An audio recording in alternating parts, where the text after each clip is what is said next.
Butcher of Plainfield, Ed Gein's genuine, horrifying story is told here.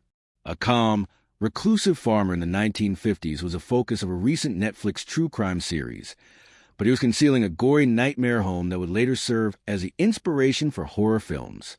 Ed Gein, who gained notoriety for his actions in rural Plainfield, Wisconsin, said that he had killed 2 people and stolen bodies from cemeteries.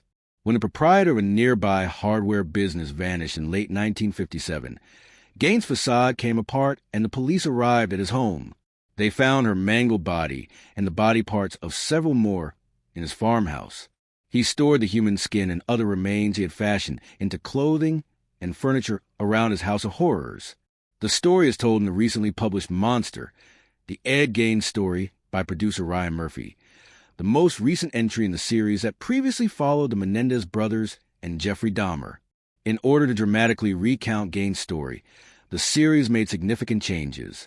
What is known about the actual, startling tale of the infamous Butcher of Plainfield is as follows. Ed Gein was who? George and Augusta Gein welcomed Gein into the world on August 27, 1906. Henry was his only brother. When Ed Gein was a child, the Gein family relocated to the farm in Plainfield, Wisconsin, where they lived largely alone. Ed Gein went to school, but it was rumored that his mother would discipline him if he made an effort to make friends. He was raised in a devoutly religious family. Ed Gein later admitted to investigators that his father, who passed away from heart failure in 1940, had mistreated him and his brother. Henry Gein also passed away 4 years later. Although Henry Gein's death in the series is shown as his brother's murder, in actual life, Ed Gein never acknowledged his involvement in the tragedy, and investigators at the time ruled out foul play. Soon after Henry Gein's death, Ed Gein's mother suffered a stroke, and he cared for her because he loved her. In 1945, she suffered a second stroke and passed away. What were the crimes that Ed Gein committed in The Butcher of Plainfield? In 1957, while authorities were looking into the disappearance of hardware store owner Bernice Wardens, Gein was initially taken into custody. Investigators located Gein and his property after discovering blood in the business and a receipt for a purchase Gein had made. They discovered Warden's disfigured body in a shed, her head removed and dangling on hooks.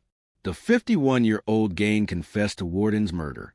Warden's head was discovered inside his farmhouse along with a number of other terrifying finds, including human skulls, a lampshade made of human skin, over 6 masks made from female face flesh, a wearable corset built from a female torso, and more.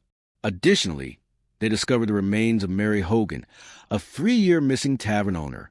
Gein acknowledged killing Hogan as well. Additional body parts Gein claimed to have obtained it by looting a cemetery of at least 9 tombs. According to reports, Gein informed investigators his desire to kill and preserve human flesh sprang from his strong bond with his mother and his wish to wear their skins in order to become more like a lady.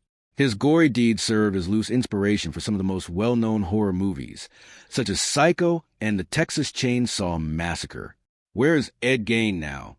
In his first trial, Gein was ruled unfit to stand trial, entered a not guilty plea due to insanity, and was charged with Warden's murder. After being committed to mental hospitals, he was convicted of murder in a second trial in 1968, but was later judged not guilty due to insanity.